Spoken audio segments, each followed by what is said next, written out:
Online class में आपका स्वागत है। मैं हिंदी की विद्यार्थी विजय गुप्ता। आप मेरे साथ क्या पढ़ रहे थे?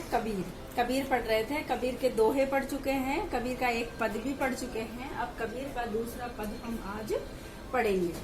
देखो, संतो बाही आई ज्ञान की आंधी रे। इसमें कबीरदास जी जो ये बाहरी जो पाखंड है उसका खंडन करते हुए कहते हैं कि संतो के हे सज्जनों, संतो यानी सज्जनों,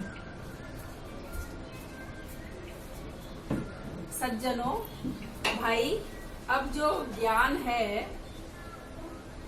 ज्ञान की आंधी आ गई है। भ्रम की टाटी सबे उड़ानी। भ्रम टाटी यानी छप्पर होता है ना, माया रहे न बांधी रहे। जो भ्रम का पर्दा हमारे चित्त पर पड़ा हुआ था, भ्रम की जो टाटियां थी वह सब उड़ गई है। माया रहे न बांधी रहे। अब जो सांसारिक माया है, विषय वासनाएं हैं, वह हमें बांध करके नहीं रख सकती है। हित चित्त की दऊ थूनी गिरानी। हित चित्त की दऊ थूनी यानी दोनों अवस्थाएं। इसका मतलब होगा दोनों अवस्थाएं, दोनों अवस्थाएं। ठीक है। हित और चित्त की दोनों ये जो अवस्थाएं हैं, मोह बलिंदा टूटा, और जो मोह और प्रेम का जो बर्तन है वह भी टूट गया। तृष्णा छानी परी घर ऊपरी। और जो घर की छत है उसके ऊपर जो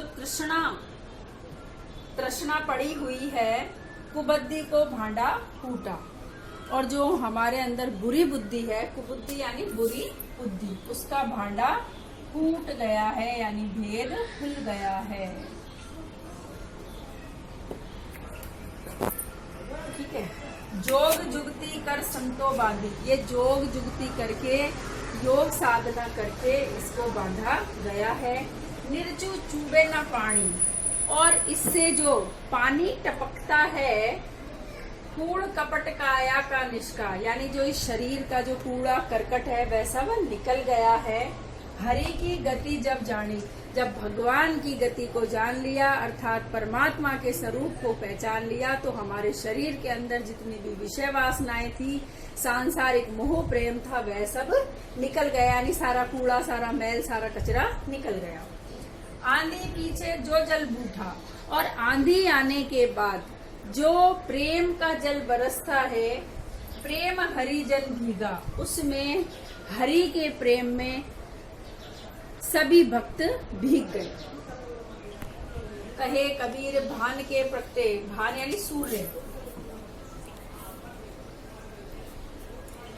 कबीरदास जी कहते हैं कि जिस प्रकार सूर्य उदित होता है, सूर्य उगता है, और जो अंधकार है वह नष्ट हो जाता है, उसी प्रकार जब परमात्मा के स्वरूप का ज्ञान हो जाता है तो हमारे जीवन में जो अंधकार होता है वह भी प्रकाश में बदल जाता है।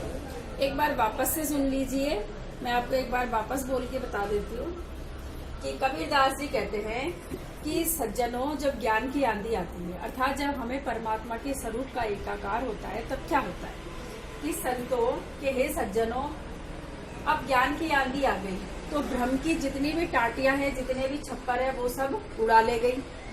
माया रहे न बांधी। और मोह माया है वह हमें बांधकर नहीं रख सकती। हित चित्त की दो गिरानी, यानी चित्त की दो अवस्थाएं होती है, भाई ये करे कि ये करे। तो अब क्या हुआ, जो मोह था ना, प्रेम मोह, उसका भी भांडा फूट गया, उसका बर्तन फूट गया। फूट जाने के बाद क्या हुआ, जो छप्पर तने हुए हैं, तृष्णा रूपी जो छप्पर तने हुए थे, और जो बुरी बुद्धि हमारे अंदर थी, उन सबका क्या हुआ, भांडा फूट गया, उनका भेद खुल गया। जोग जुगती कर संतो बांधी। लेकिन ये किससे प्राप्त हुई है? ये हुई है योग से और साधना से। निर्जु चुबे न पानी, जिसमें अब बिल्कुल भी क्या नहीं टपकेगा, पानी नहीं टपकेगा। अब इसमें केवल ज्ञान का ही पानी बहेगा। पूर्ण कपट काया का निष्का हरि की गति जब जानी। और जब भगवान के स्वरूप का एकाकार हो गया, जब परमात्मा के स्वरूप को पहचान लिया, तो इस शरीर का जितना भी कूड़ा करकट मैल कचरा है वो सब शरीर से निकल गया। आंधी पीछे जो जल बूटा, आंधी आने के बाद जो प्रेम रूपी जल बरसा, प्रेम हरि जन भीना, उसमें उस प्रेम के जल में हरि के जितने भी भक्त थे वो सब भीग गए। कहे कबीर भान के प्रगटे, कबीर दास जी कहते हैं कि जिस प्रकार सूर्य उदित होता है तो वह अंधकार को नष्ट कर देता है, उसी प्रकार जब हमारे हृदय में ज्ञान रूपी प्रकाश फैलता है तो वह अंधकार रूपी अंधेरे को नष्ट कर देता है। आज के लिए बस इतना ही, ये मैंने आपको बता दिया। आपको इसकी व्याख्या करनी है और इसके जितने भी प्रश्न उत्तर है या जो इसका होमवर्क है वो मैं आपको पीडीएफ के रूप में सेंड कर दूंगी। यदि आपको फिर भी कुछ समझ में नहीं आता है तो आप कमेंट बॉक्स में पूछ सकते हैं। कमेंट बॉक्स में कमेंट नहीं कर सकते तो आप डायरेक्ट कॉल करके भी पूछ सकते हैं। अगली क्लास में फिर मिलेंगे। स्वस्थ रहो, मस्त रहो और पढ़ते रहो। Thank you.